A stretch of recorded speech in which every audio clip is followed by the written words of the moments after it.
இன்று தை மாத சோமவார பிரதோஷம். தீராத கடன் தீர வேண்டுமென்றால் இப்படி வழிபட்டு பாருங்க. அனைத்து உலகங்களுக்கும் தலைவனாகவும் தெய்வங்களுக்கெல்லாம் மேலாக தெய்வமாகவும் கருதப்படும் சிவபெருமானுக்கு மிக முக்கியமான 8 விரதங்களில் ஒன்று பிரதோஷ விரதமாகும். பிரதோஷ நாளில் விரதம் இருந்து வழிபட்டால் அனைத்து விதமான துன்பங்களும் நீங்கி இன்பம் பெருகும் என்பது நம்பிக்கை.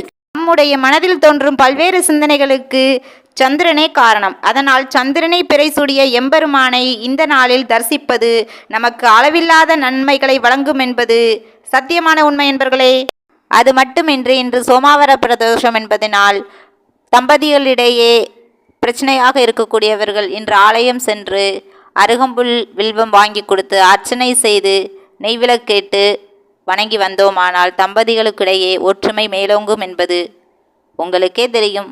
சிவமில்லையேல் சக்தி இல்லை, சக்தி இல்லையேல் சிவமில்லை என்று கூறுவது போல் ஒற்றுமையாக வாழலாம். இந்த வீடியோ உங்களுக்கு பிடிச்சிருந்தனா கமெண்ட்ல சொல்லுங்கள், லைக் பண்ணுங்கள், ஷேர் பண்ணுங்கள், சப்ஸ்கிரைப் பண்ணுங்கள். Bye bye from Shakti Siva.